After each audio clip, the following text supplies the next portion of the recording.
Good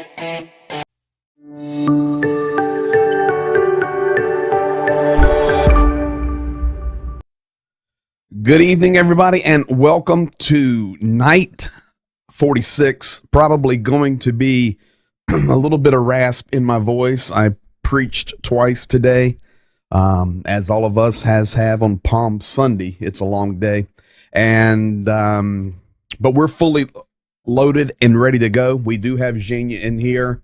I'm assuming he got some rest. We got him wired in here. I see him in the green room.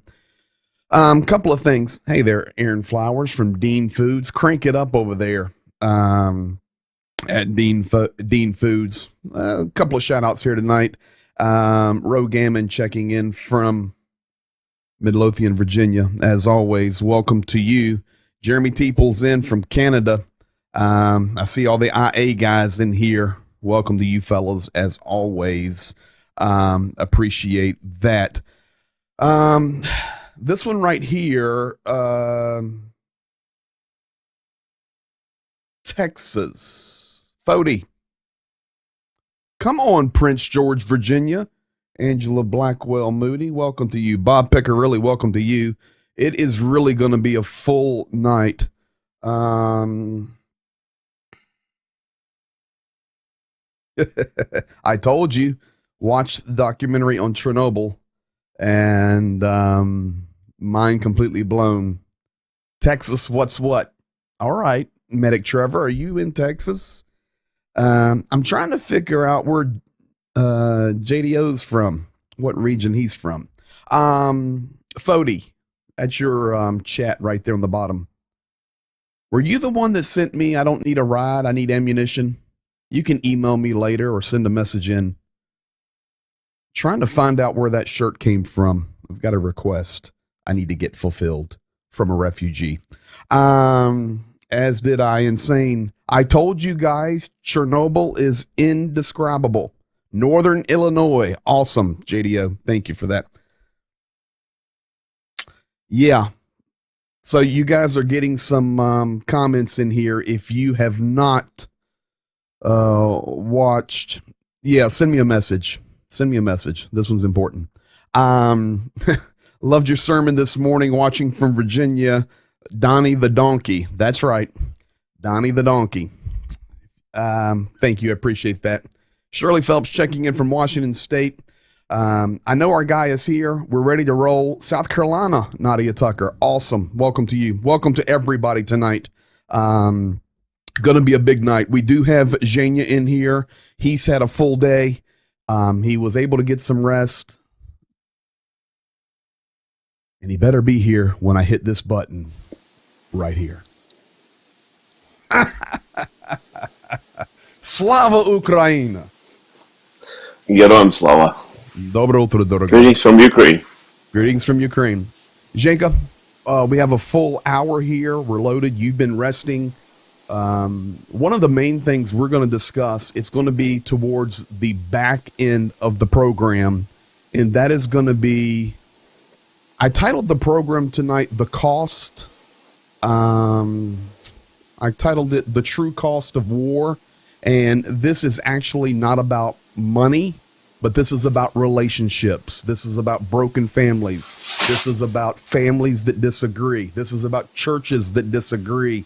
It's about a lot of chaos in the world right now. So that's where we're going to end the night, and we'll be there very quickly. We are really loaded tonight. I want to start tonight, though, Zhenya, and give you another minute to sip on your coffee there since you are awake at 4 a.m. I want to start with a video that I got today from Gorenka. Znaš Gorenka? Kyiv Oblast. You know, we keep hearing Bucha. We keep hearing Bordyanka. We keep hearing Irpin. Of course, Mariupol. We will be talking about Mariupol tonight. We hear Slavuch. We hear Chernigiv. And you keep hearing it's every town where the Russian military came in the north and literally just wiped them out. I received some video in today from the town is called Gorenka, and Hmm. it's also northwestern Kiev.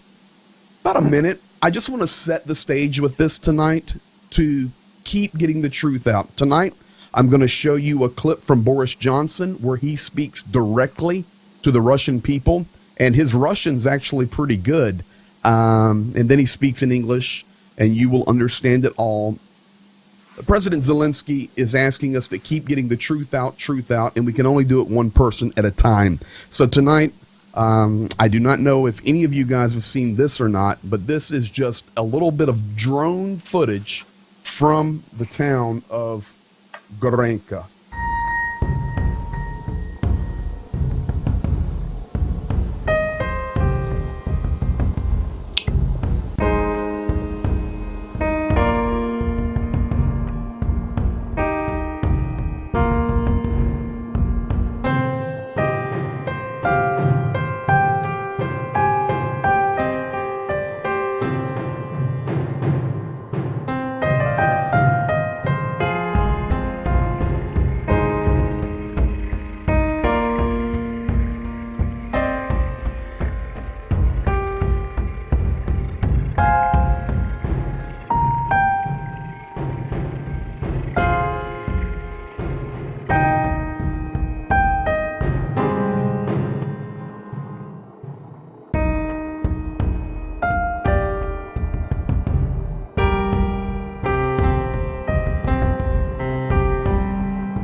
That is a church.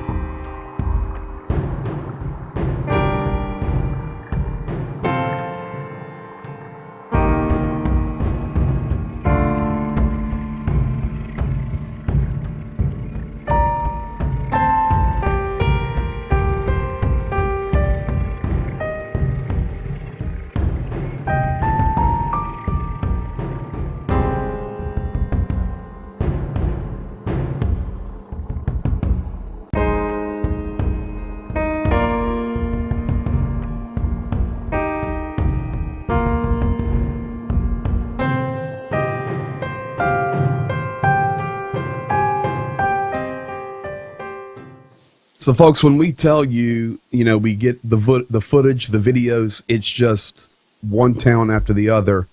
Zhenya, that's basically what we're seeing in all of these towns. It's just destruction. And this is the truth. That entire little town is demolished. And absolutely, and the picture is all the same, almost all the same. It's ruined city, ruined homes, buildings, and in the most cases, still some dead bodies under that ruins. Which, like, when process is going in a lot of places, it's still there. Beside of the other places where people, where our special our services are looking for, and the dead bodies and so on. It's just that's crazy picture is every day. Our In the numbers. places where Russian left, yes. Yeah, they left nothing. I actually was showing Holly tonight some of the pictures and video that I do not show. And, you have it all as well. And that's an aerial view right there. It just shows you. But, folks, when you even go deeper into these videos and these photos, and many places now, it's actually the Ukrainian government going in on the backside, documenting the war crimes. It's not just they destroyed everything, but it's, I don't know if you know this word or not, but they literally desecrated everything. When like the soldiers would move in and they would just live in everybody's home, and then literally they would kill the people that were there. They're in their basements, bound and assassinated, and then they would live in the homes, and then before they would leave, they would destroy the homes, and then They write on the mirrors, write on the windows, write on the walls. Thank you for your home. It was a pleasure to stay here. I mean, we're talking about it's just evil. And we want you to understand, it's not just Bucha. It's not just Boryanka. It's everywhere they're going. This is what is being discovered. And the concern is right now, there's a serious onslaught coming.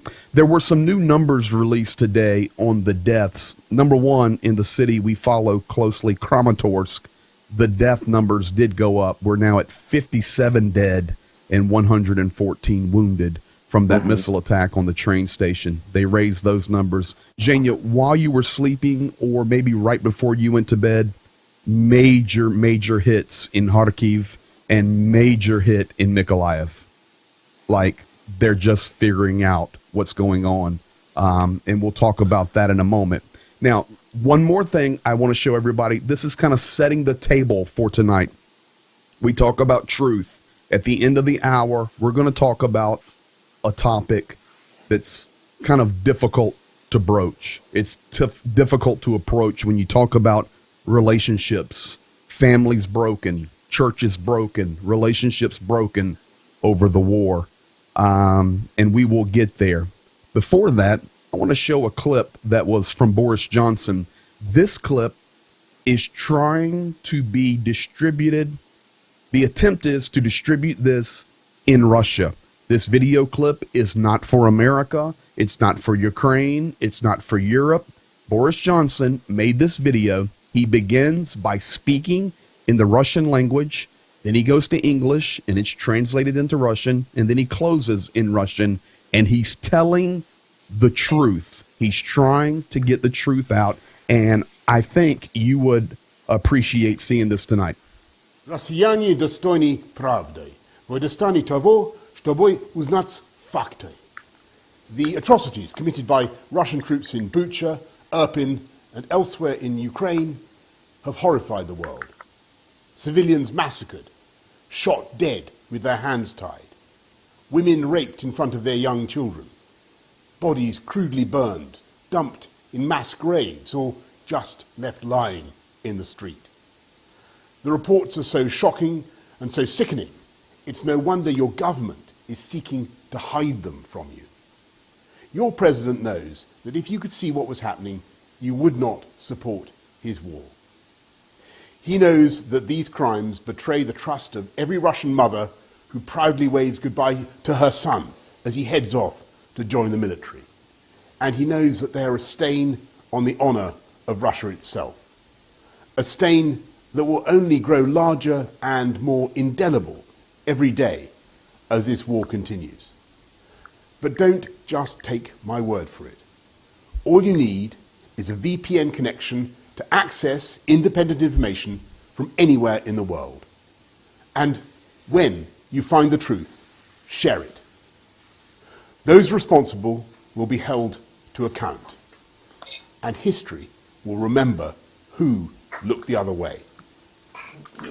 Ваш президент обвиняется в совершении военных преступлений, но я не верю, что он действует от вашего имени. Fantastic video there from Boris Johnson, you know, even speaking in the Russian language, then going to English and directly directing the Russian people to please try to seek the truth, connect to a VPN. And Zhenya, what do you think about that? I think that's a good effort to share the truth. What I'm thinking looks like like a video from the past. One of the messages from the Second World War II, applying to hey people like stop Nazi. That's it. Surely great. But the question, you're right. The question he's asking people, please use VPN to see the truth. And this is the biggest question. I mean, for all the people, not just in Russia as well. but it's a challenge of I mean, not the challenge. It's a question of propaganda in different countries, because people are getting and will filtrate information, plus a lot of fake information, Yes. plus it's sometimes they using parts of truth. They poison it and then shows the same pictures a lot of times. Not One all, thing, but one thing that yeah. I think's important to remember for everybody watching, and this is why we ask you to share this, comment, like, tell your friends, tell your neighbors. Please give them my YouTube channel. I'm not trying to grow the YouTube channel. I'm trying to get the truth out for my brothers and sisters who are my family in Ukraine. I have even friends and family in Russia. I want the truth out. And that's what President Zelensky said. That's what Boris Johnson is saying. You have to understand something. Let's go back 20 years ago to the Iraq War. Post 9/11, the world of the internet was nothing like it is today. It was in its infancy stages. World War II, of course, the news came late. Vietnam, yes, there were correspondents there, but media, no. Folks, we're in an age now where when you hear that word share, you have to understand that is a powerful, powerful word, and it controls our world through the power of social media. You do not have to go to Dan Rathers now or Walter Cronkite. You can literally just flip on YouTube, on demand access, look into the truth and investigate it and learn. And I just think we're coming to the realization that as human beings, we really can make a difference if we do the share, tell the truth, tell our friends, and literally it happens one at a time. We really do not have another option. Zhenya, let's start here tonight. Let me just ask you this. How was your day? I know you went to StarterCon and was there at the church. All good? Yeah. Yeah. Pastor Sergey invited me to preach. He said, like, long time I didn't see you. So I was sharing the word and some testimonies from Khmelnytsky about the work we do and encouraging church there. Then we had a part when the time when we are discussing how we can find the better ways to make to communicate and cooperate with helping people. I mean the humanitarian aid. So, and this morning, Sergei Chishin, he goes with the car with his son to get some from our storage of humanitarian aid for their place, and as well we give them connect of the person who called to us, to our center, and she's originally now from Starokonstantina, and she needed help with the food and something like that, so we connected that. For church could help them right there. So folks, this is the town north of Khmelnytsky that has been hit multiple times. It's a really big infrastructure and military town, and we are working to support them. Zhenya, I want to start here, and we're going to go through this. You know, we got you out of bed, and but we're going to start right here tonight, touring in Turkey. You know, I keep saying this, and you keep saying it. I know Turkey's in NATO. I know Erdogan's trying to negotiate. I know that, you know, we'll send a ship and rescue people from Mariupol. But at the same time, no economic sanctions against Russia. And they created a new travel company out of Antalya, Turkey, planes going back and forth to Moscow, to St. Petersburg, so that Russians can come to Turkey and go to the resorts and have their vacations. I have a problem with Turkey, and I hope it all works out in the future, but I don't trust Turkey at all.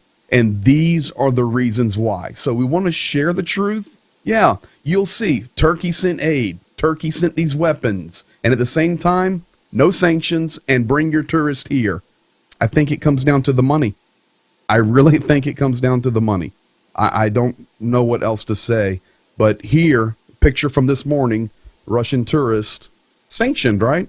Arriving in Turkey for vacation with pictures of President Putin on their shirt. What you think?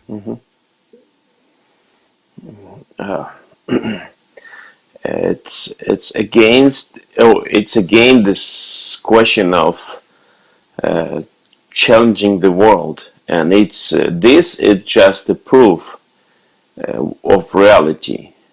Okay, let's change this picture of Putin to the Hitler's swastika. That's right. Okay, would they make the same picture? Probably not as easy, because the much more percentage of the world, having much more clear picture about what was that, and it still shows that the world and Turkey and Egypt and other places which has a lot of resorts, probably they will hunt for Russians and looking for some new possibilities. And I think it depends. Maybe this picture is this picture we have now, and if the world will stand together and we will have we will have right the end of the story, and this picture will mean that these people support world terrorist, which That's exactly right. was accused by all the countries. Then probably the Turkey itself and these resorts and this the company will be equaling to supporting terrorism. But at this moment it is not like that. I know. This is why we see these pictures. It's because I hate it. I hate it too. That's why I'm sharing it. But here's the deal. You're seeing this now because we're in the war. We're in the beginning of the war. Hopefully it ends tomorrow with victory for Ukraine, but we're in the beginning of the war. The same thing happened in World War II. Everybody is running around celebrating Adolf Hitler. Glory, glory, glory, Adolf Hitler. But then as truth began to come out, and truth began to come out over years, that story changed. That's where we're at. Today, in a couple of images for you, and then we're going to get into the meat and potatoes. This is Frankfurt, Germany. There was a rally supporting Ukraine. Washington, D.C., a rally in front of the White House supporting Ukraine. These are some good things, and I don't know if you saw these or not, but I wanted to show them to you when you woke up. These numbers right here, Zhenya, affect the ministry that we do for refugees. These are the most up-to-date numbers as far as the government has released, Ukraine, from the 7th through the 9th. And, of course, you're in the 11th, but officially through those days for these countries, you add them all up, we're at 4.84 million refugees have left the country. And that's only for those countries. We know that refugees are in other countries. They're in Spain. They're in Italy. They're in Netherlands. They're in Germany. They're in America. So we know it's easily over 5 million refugees, easily. And these are the real numbers we're dealing with. Folks, I just put that up there to keep you updated. But just think about 5 million people. 5 million. One of the things that we do here in our local church, this is led by Ms. Denise Bell. We have a ministry here called Loving Hands that does a respite ministry once a month. I think, Zhenya, you've even seen it or experienced it, or you know about it, where families that have children or even adults with special needs once a month, They're given a respite time. The families can go out.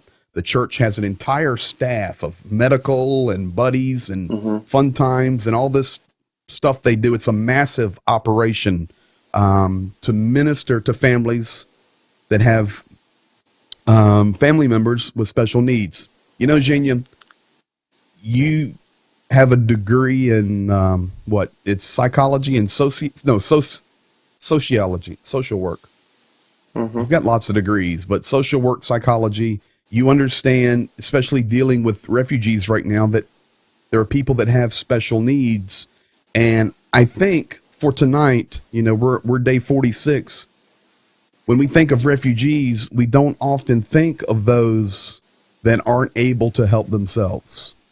And I can tell you right now, in Ukraine, these ministries and these organizations, these NGOs, non-governmental organizations, like us partnering together with Zhenya and Rostik and all the others that are doing an amazing job. They care about people. And here's just a few pictures. This family was in the train station when the missile hit. They are being rescued and they are being taken to Kyiv so they can be treated and handled. This is a family of special needs, and right in Kramatorsk. And I thought that these images were worth sharing. It's fantastic. You know, what do you say, Zhenya? Ukrainians, they love people.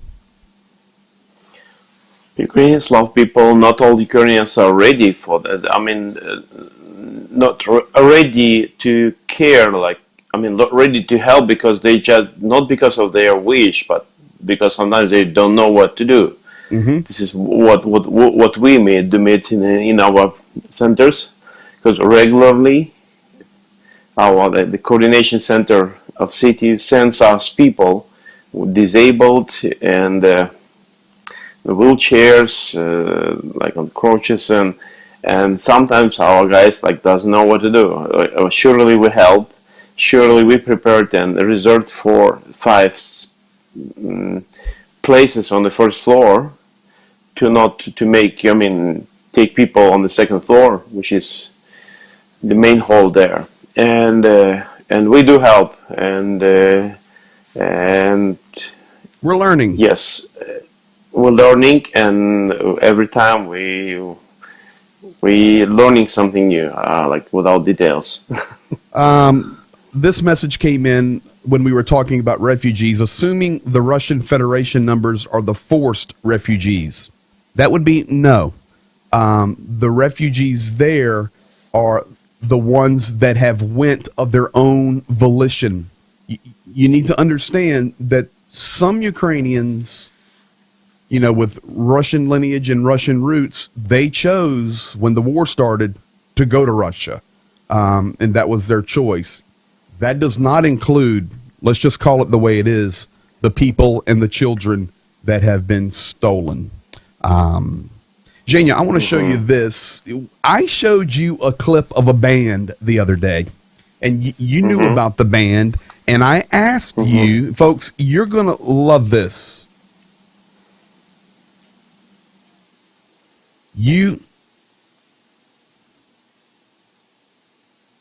Oh, you're right, JDO, 100%. I gave you the clip, or you gave me the clip, I don't know, but this band, and I asked you, I said, do you know who they are? And you said, no. I mean, they're dressed in Ukrainian military uniforms, but I think it's just some band. Well, no. I found out. They are Ukrainian military, and they are from the 93rd Mechanized Brigade. The 93rd, that is their logo. The 93rd Mechanized Brigade of Ukraine is an incredible fighting force. They're headquartered out of Cherkasy. They've got the 1st Mechanized Battalion, 2nd and 3rd. They have a tank battalion, 20th Motorized Battalion, artillery brigades. They're huge.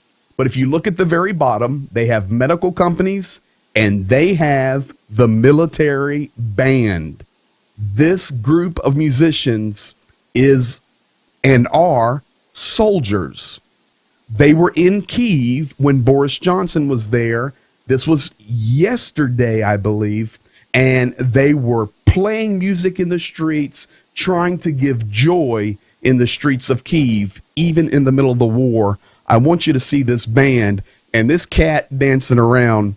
At least, as we have to talk about the hard times of war, we also need to smile when we can. Bruce Emmerich, this one's for you.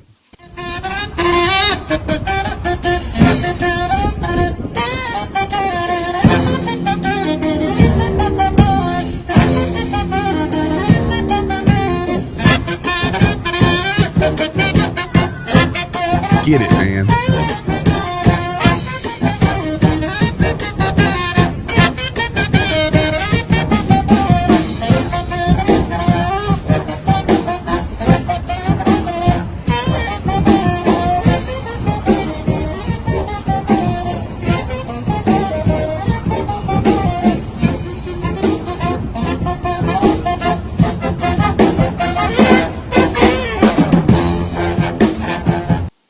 Come on, guys. Dude, they were getting on the funky groove right there. And for those of you that do not know, Zhenya is also a wonderful musician. I did not want to play that clip until I knew who that band was. And that is the 93rd Mechanized Brigade Band. They're actually very famous. Zhenya, they're doing amazing things. And they bring morale. It doesn't mean they're not trained to pick up the guns and go fight. But their job, put a smile on the soldier's face, put a smile on the people's face. And I just think it's an awesome thing. And before we get into some of the heavy things for the next 23 minutes, that was a good way to put a smile on our faces. This little area right here, Zhenya, has become a problem over the last 36 hours. This is called the Suwalski Gap. This is about 65 miles as the border goes, but only 40-some miles as the crow flies. It's the border between Poland and Lithuania. It's also the little teeny stretch of land between Belarus and Kaliningrad. Kaliningrad is Russia. Belarus is Belarus. And it's just that little gap. Why has this become important in the last 36 hours? Because if you remember about a week ago, the Polish prime minister said, why should Russia have Kaliningrad? It's really Polish territory. That was it. Now, about 36 hours ago, Russia started doing massive war games in Kaliningrad. They have the airplanes in the air. They have the tanks on the ground. They're practicing. They're doing maneuvers. They're firing their weapons.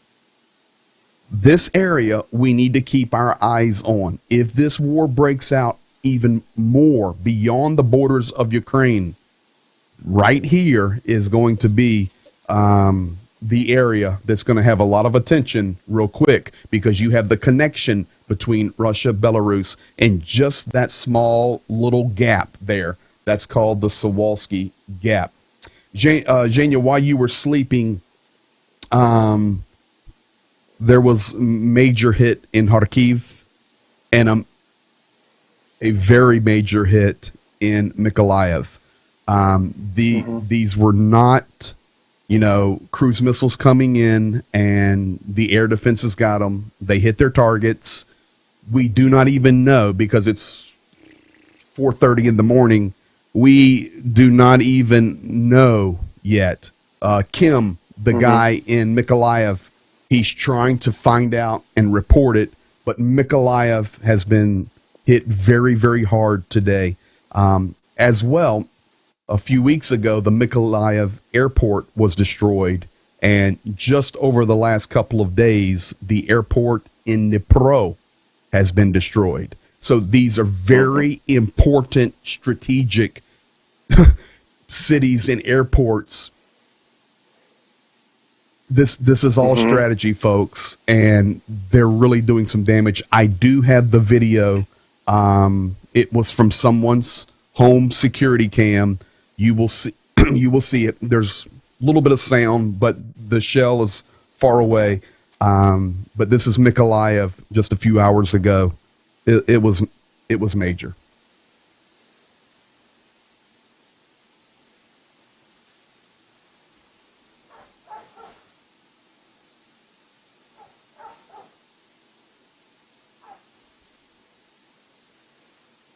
So that's the hit in Mykolaiv. We are waiting for the details, but I can tell you, Kim did already say there are fatalities. It did hit a target, and as well, Kharkiv.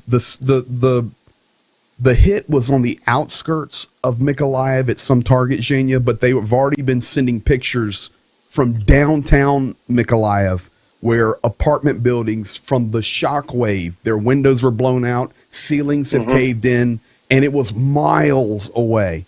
So, of course, when the program ends, we'll be watching that very closely to get more details.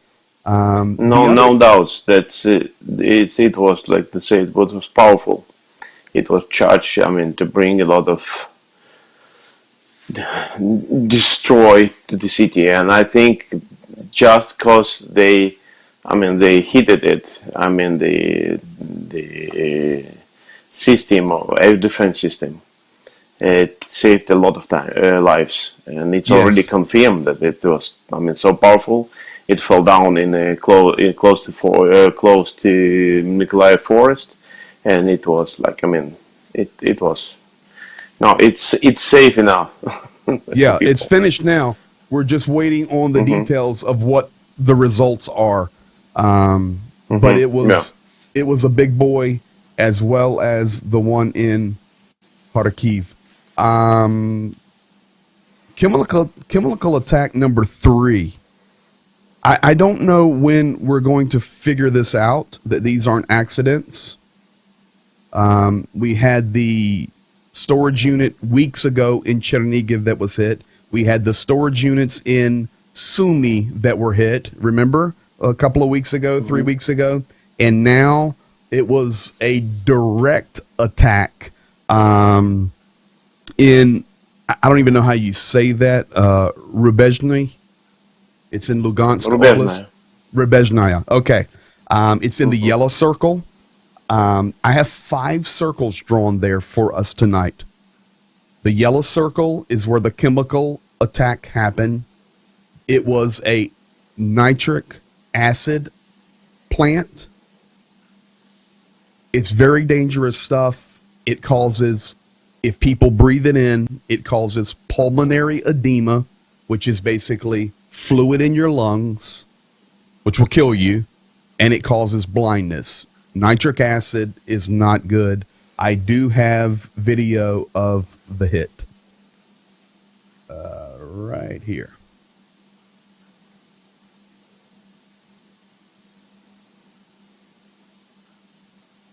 This was today. That is nitric acid going into the air. So that's the third. And this one, you can't claim an accident. It was absolutely struck on purpose. Zhenya, Izum. It's in the red circle. This seems to be becoming the city of a mass of troops.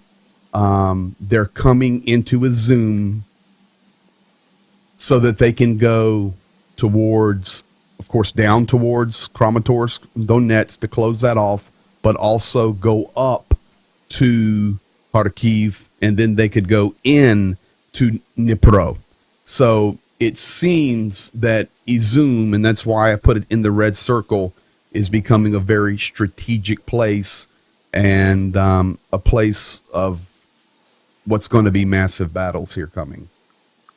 Yeah, but there are massive battles and already, and they got the zoom, so the Russian troops had some success there. Then our guys stopped them, and now it's like, I mean, really tough situation there. It's hard fights there going all the time, non-stop for the positions, and this is the area, and the other area with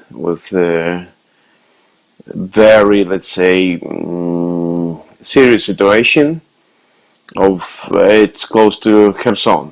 It's at this moment it's two, let's say, points where most hard battles goes. Okay. I mean, very intensive, changing borders, changing lines all the time. All right, I will pull up. Let's go to Cam Web here, and just so you guys know, we'll go red for the battles, but Izum is right here, and did you say Kherson? Yes, close to Kherson. Okay, and is that air raid? Yeah. Okay, Yeah, well, like, folks, we can't plan that. Give me 2 minutes. I Okay. want to, and I've got it from here. I'll wait for you. Go. And Kherson is here. Okay. Do your thing. I mean, I will come back in 2 minutes. Okay, from the place. Is it okay? Man, you're in a war zone with a air raid siren going off. I don't care. Just stay safe. Get out of here. I mean, really? Okay, we'll get back soon. Hey, I have a question for you. What time is it right now? What time? I don't want anybody accusing us of faking this. What time is it? Move it over. There you go, folks. This is live. And this is application. Yes. It shows what time. The air raid signal. All right, go. But man, wait a minute. Let me check it. Let me check it, because the application says it was a bit before. Let me check the status. Well, I know what I heard. Yeah, right now, when you pull it down, it's checking. It says, yeah. So, and 1 second more, I will check the sirens on the seat just to make sure. Okay. Sorry. I mean, unfortunately, folks, this is what you have to do, because people will come on and say, oh, you're faking that. You and Jenya made that video earlier. No, we're not. He's live. He's +7. That's why I had him show you the phone. I mean, I know you guys believe, but other people watch this on YouTube and Facebook, and then I get the messages later. So I like to prove it. So he's telling you that these two cities are Okay. okay, very key to what's going on right now. No sirens there, so Okay. I can stay for a while here. If you hear something, please run somewhere. Yeah, okay. Okay. Promise. Thank you. All right, let's go back. Good grief, man. All right. So these are the areas that are of utmost importance here. I put Kramatorsk in the orange circle. Of course, we're watching Kramatorsk. That's where the missile strike was at the train station. That is also a strategically important center or city. And then Gorlovka, very important right now, coming in from Lugansk. Gorlovka is actually a very big city, about 300,000 people in it. So this is what's kind of going on in that eastern region. And as Jenya told you with the map right here, two of the major places we're looking at right now is Izum and down in Kherson. Now, with that said, I want to show you guys this, and that is the administrative center in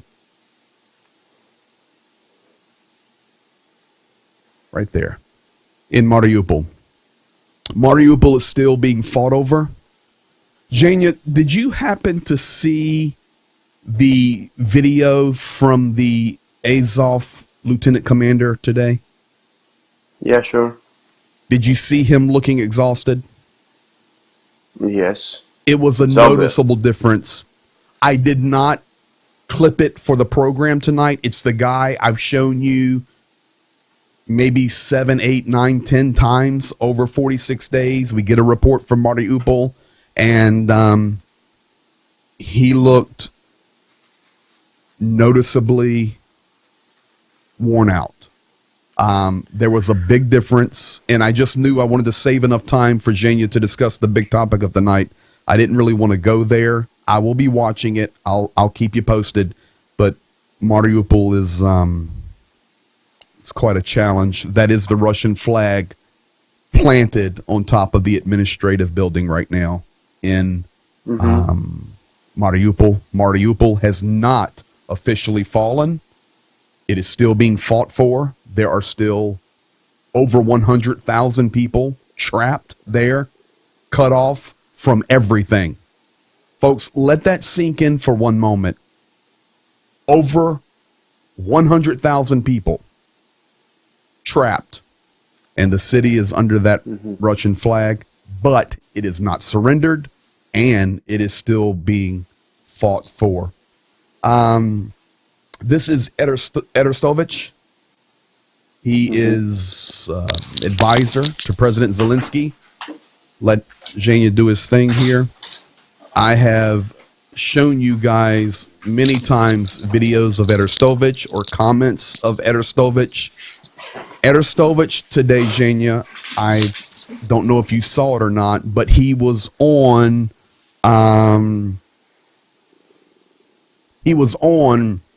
hold on a second. I've got to take care of something here. In just a second, I'll take care of it.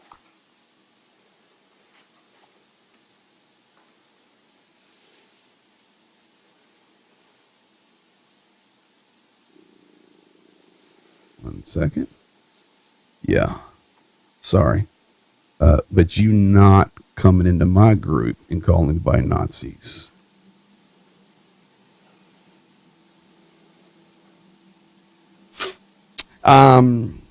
Here's the deal. 20 battalions, according to Arestovich, are coming in towards Izum from Belgorod. In fact, before we talk about this, he was on Channel 24 today talking about the good things, but also telling the Ukrainian people the truth that we have some big battles coming.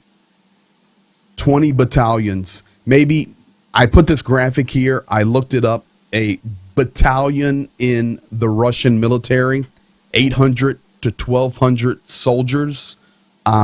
These are the equipment, and this is the armament of one battalion.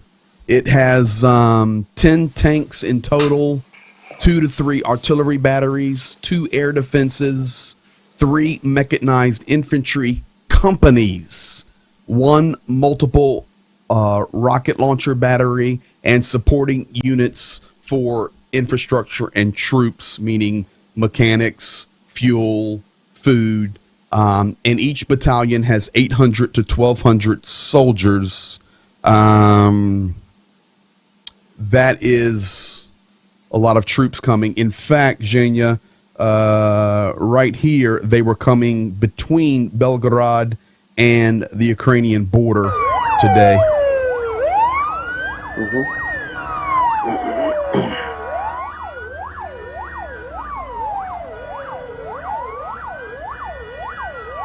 This is actually in Russia, on the way out from Belgorod, coming across or towards the Ukrainian border. And folks, this video just goes and goes and goes with troops, infrastructure. I would add one thing. Yes, That coming back video. to you. Let me get back to you. There. And okay, this video shows that sometimes people telling that, oh, it's Putin's fault. It's all about him. It's he's Uh-oh, here we go. evil. No, people here are supporting, waving. It's people in Russia waving, greeting. You're doing well, and we're happy. We're proud of you. And this is like, it's not about the Putin itself and some his people around him. It's about the Russia as a country and the Russia Correct. as a people and Russia as the churches. That's where we're going to finish. Dude, here's something else. Right there. Zhenya, I'm not even going to talk about this. I'm going to let you talk about it. Yes, it's This, let me say this first, and then I'll let you go. yeah. This is what I actually meant by the title tonight, and this is where we're going to close out for the next 4 minutes. We're not going to camp on it. We're not going to abide on it. We're just going to tell you what's going on. Right now, families are broken over this war. Right now, friends and friendships have been broken. And churches are being broken. And that's across even more than Christians. I mean, outside of Christianity, it's just being broken. And I'm just going to let Zhenya, you speak to this. Yeah, I will. It will be not long. No. But on that picture, there is a leader of one of the biggest union of the Baptist churches. Okay, wait a second. In the middle. Let me change that word for you. So in Ukraine, Russia, Europe, we call them unions. In America, we would call them denominations. All right, kick it. Yeah, okay. Yeah, fair enough. In the very center of that picture, yes, one of the leaders, Word of Life Church. Excuse me? One more time. Right in the center of that picture, one of the leaders, Word of Life Church in Russia. I did not know that. Now you know. He originally from Sweden. And he is a pastor. He is a great pastor, as I knew him before. But he's right there on that picture. So you know of that guy in that picture? He was my teacher in seminary. In hold on. Kiev Hold on. And in Sweden. Pals, we're going bigger with the picture. The guy in that picture, don't say nothing yet, in the middle, and we don't even have to identify him, but he's in that picture, was your teacher. Yes. When you were in Bible school. Yes. He's from Sweden, now in Russia, Word of Life Church, which, folks, I'm just going to go ahead and tell you guys, if you're in here, evangelical, charismatic, Pentecostal, Baptist, these are the values of Christianity at your church that these guys would hold to. Here we go. Well, you're not afraid to put his picture up there. Okay? He's in the picture. Mats Ola. He's even going to tell you the name. Okay. Go ahead. What happened? It's public. What to hide?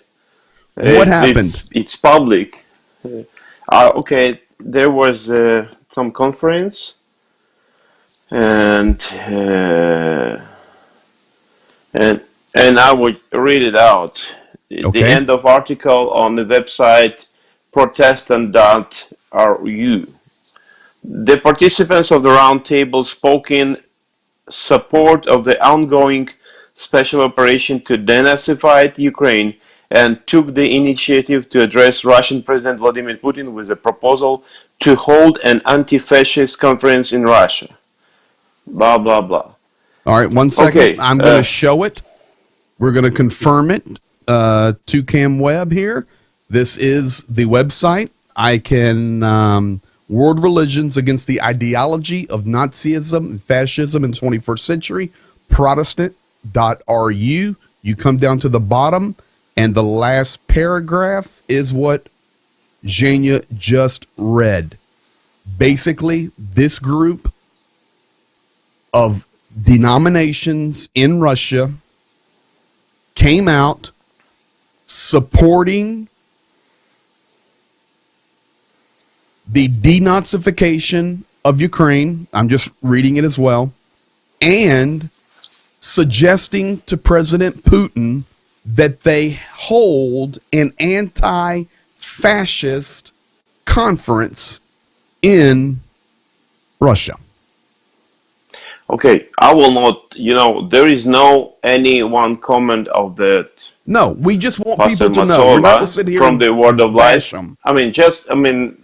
There were comment of the other leader, the Protestant leader of the denomination, and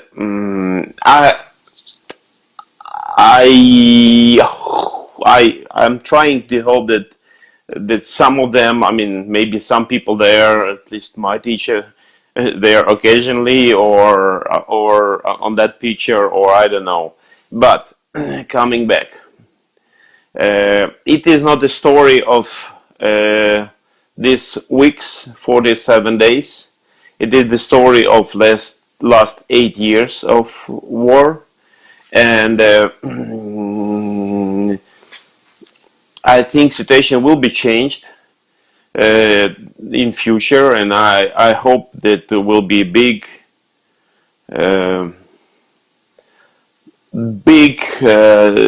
moment, important moment when the churches will admit about being deceived. Yes. And it's being deceived. This is what I think. But at this moment, yes, the same, I would say, same denomination people in Russia and Ukraine, praying for the soldiers, for protection soldiers of Ukrainians, and people in Russia, the same denomination church, praying for succeed of special operation of denazification of Ukrainians, and churches and the refugees is a topic where the both countries trying to help. On the we humanitarian care aid about side. refugees. Yes. We care about refugees, yes, and we care about refugees.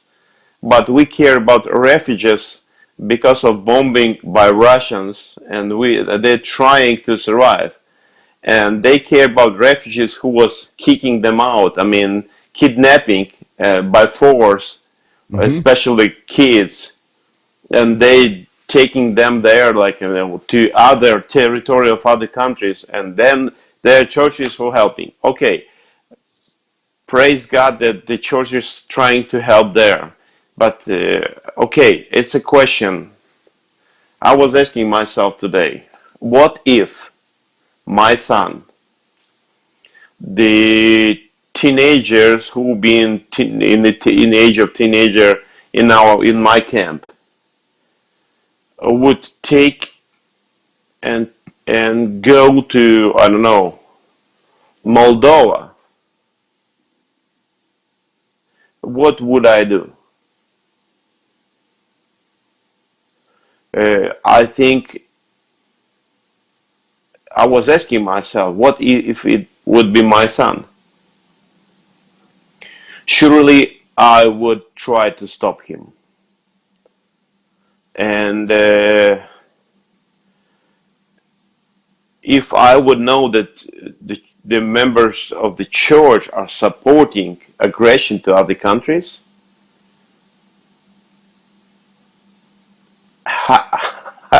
what would I say about my pastorship, for example? And how it is possible that it's not about the fear. And now the situation is that it looks like the churches trust TV much more than brothers in other country, and they choosing to trust more TV propaganda more than brothers and sisters in other country who are like posting pictures and videos. Hey, we're dying here. And it the real price and of the war in relationship of churches, it is not about two countries now. It sounds madness. I mean, it sounds crazy. When I was watching today, I tried to make sure that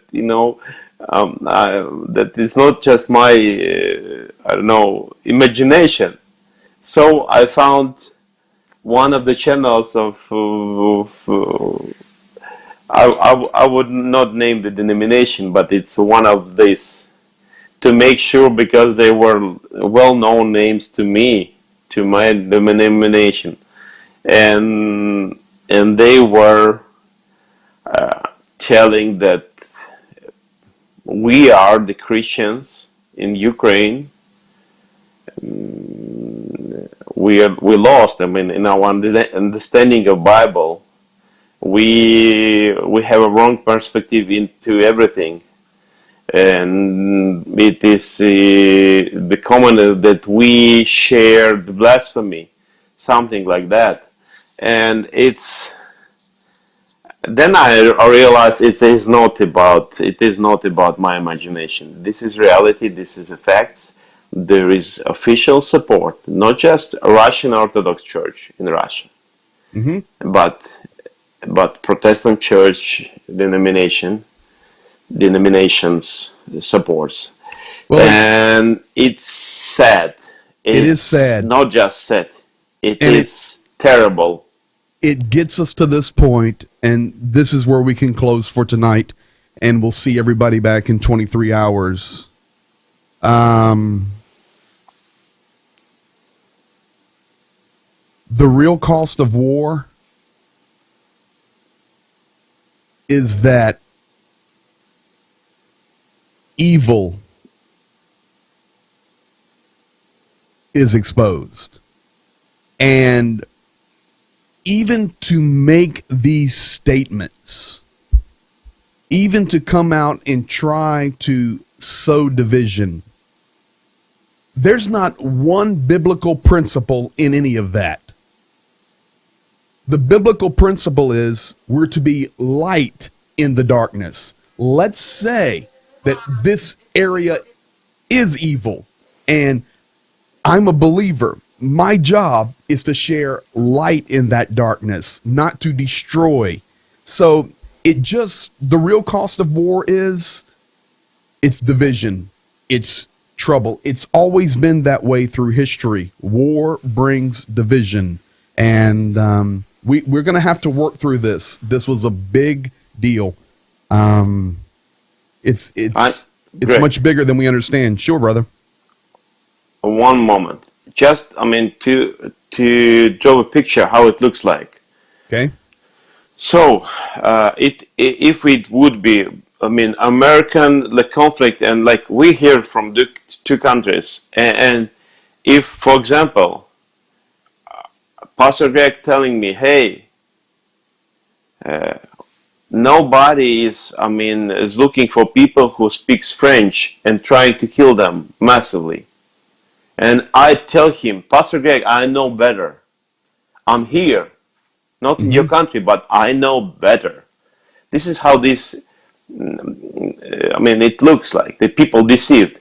This is they send it. Wait, come down. As soon we will denazify your country, we pray for that. Make it quickly. I said, and we answering. We don't have this people, this fascism in our country. Please don't pray for that.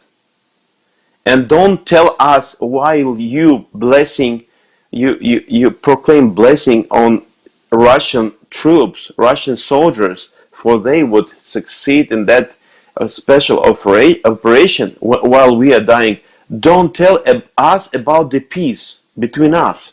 It's just not a local conflict. It's a war. And in this war, you choosing support your army, who is aggressor, Yes. and killing my kids. Yes. It's not just theological debates. It's not about like we're discussing one of the, like, let's say of the ideas of the Bible and have different thoughts about that. Of it's a war, and during this war, the churches are having. But somehow it is hard to believe for me. It was hard to believe. When I got this news, I contacted the pastor from Russia. I said, "Tell me this is not truth." He said, "I cannot tell it." I said, "Why?" Maybe it is by mistake, maybe by force. Maybe these people were dragged there together by police or by army to make this picture. And the person said, "No, sorry, but it is Zhenya, not." here's the deal. This is sad. It's sad. This is terrible. But here's the deal, and we'll bring it to here for everybody. Number one, this is why I at least communicate with you every day. Well, of course, all day long, or get a video clip pretty much every day, or you're live with me, typically like 3 times a week. And this has been going on since the war started, because nobody can come in here and look at what we have tried to do to tell the truth for 46 days in a row. We've not missed one day. Don't come in here and tell us that we're trying to tell some non-truth. I'm not just going to a website and reading it to you. This man right here didn't want to believe it either. He's in Ukraine. He called a pastor in Russia and said, "Is this true?" We don't even talk about it until we confirm it. Man, I've sent 2-3 more pastors in Ukraine and asking the question, maybe it is fake. Mm-hmm. Maybe it is fake. And I got 100% answer. I know that from people who knows and communicated with that pastors. And one of them said, "Please don't tell about the Word of Life because I know them. Their position a bit other." So I said, "Okay, I don't know. Okay, that's." He said, "I know, but they cannot publish it." And then the question, it's not easy. Sure, I'm not there, but they are not here. Some rappers and some music stars in Russia stand against of their own country and is telling we are against of war. But why pastors cannot find the power? Are you getting ready to tell the truth? And Yes. character and say, yes, we are pastors, we against. Why public people? Why singers? Why the bands you're spot telling on. it, but not churches? Sorry. Celebrities, there have been many celebrities, many musicians, many rap stars. And listen, there's even a couple of guys who were formerly in Putin's circle. One of them specifically lives in London that called it out and says, "This is evil. This is wrong." And Putin, of course, disowned him. A former inner circle guy of Putin. But we have a council of churches that can stand up and say, We support our military troops. Now, we'll help the humanitarian aid side, but we support the denazification of Ukraine. And we're going to submit to President Putin that in the future, we will have a denazification conference in Moscow. Unacceptable. It's exchanging the truth of God for a lie, and it's worshiping the created things instead of the creator. That's what it comes down to. And let me tell you something about culturally in Russia and culturally in Ukraine. Churches have influence. Pastors have influence. They're very respected. They're honored, and their opinions are valued.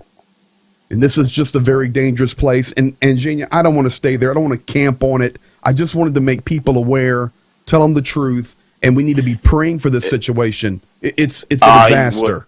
It's a disaster. I would ask to pray for the open eyes, and for churches, because at this moment, yes, by supporting special operation, my brothers and sisters in Christ, they pray for their soldiers with their bombs or their guns, denazified me, my kids, by tanks, or de-Ukrainianized me.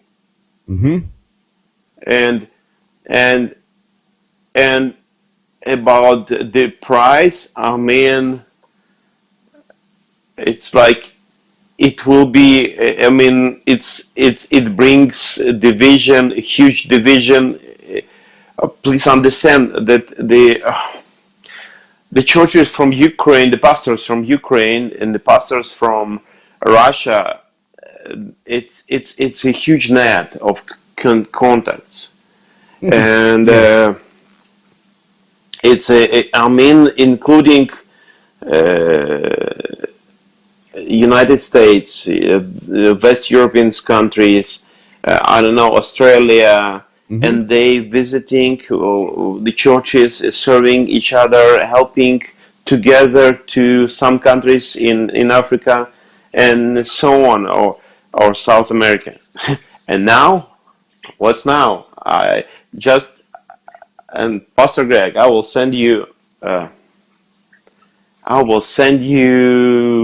Instagram profiles of one union most close to me, of both. I mean, from both sides. It was my teachers, and just for you to see, and one posting, please pray for peace in Ukraine. The other one posting pictures of dead bodies in Mariupol, in Bucha, and showing the truth. And the other one telling, we are out of politics. We are out of politics, but we support our soldiers for sure in Russia, and we pray for their success and surely for protection on them on that special operation. Blah blah blah. So this is reality. It's not like this. This is not like just idea. This is not just my thoughts. Like it's like I'm trying to figure it out, or like it's just reality. I Yes. share And here, this was, and it's terrible reality. handling the updates once I know I'm confirmed each night on the data I'm sharing, where the attacks are happening, where the humanitarian aid is happening, where the victories are, where the defeats are. I can handle it, no problem. I love you being with me here every day, whether in a short clip or live. But on this topic, I didn't want to hit this one alone because, man, I didn't even know that this was, your teacher, among others. So this is where we're at. And as you said, this is reality, but it tells us how to pray. It tells us how to have our eyes open and how we go forward. And the bottom line is war is ugly and the cost is high. So anyway, that's where we're at tonight, Genia. Thank you, buddy. But okay, Yeah. one thought. No Sorry, problem. I need to edit. You Right may. now, in this moment, I got this information last night. One of the pastors from territory of Russia, he realized the situation, and he's on the way as I understand, to Ukraine to serve people here, Praise because God. he said, I feel the responsibility, and I cannot stay here. I know where's the pain, and I'm going there. So to be fair enough, there is other situation and other thoughts. So yes, Absolutely. on And that I moment, think that's why people, make this a part of their evening, because this is such an important thing. I mean, this is global changing right now. We're in the middle of history being made, or life being made or lost, and this is worth an hour of our time each night. But Zhenya, you're right. Even as much as it hurts, and we hate to see the disintegration of relationships in churches right now, there still are good people around the world and yes, good leaders. And we just pray that God will use this somehow for his glory ultimately. So that's where we're at. And thank you guys for being here tonight. And we really appreciate it. We will continue, as always, to pray for Ukraine. There's your heart, as you always get. And we'll have some updated numbers for you on the giving here in the next couple of days. PK will have them for me, and they will be on the penny. And we will continue to support all the efforts that are ongoing there in Ukraine, of course, in our base there with Zhenya in Khmelnytsky. And listen, somehow the best is yet to come. That's what we believe, and that's what we stand for. We love you tonight, and we bless you in the mighty name of the Lord. Peace upon you and Ukraine. Spokojnej nocy. good night. Slava Ukraina. Слава Богу, и героям слава. Amen.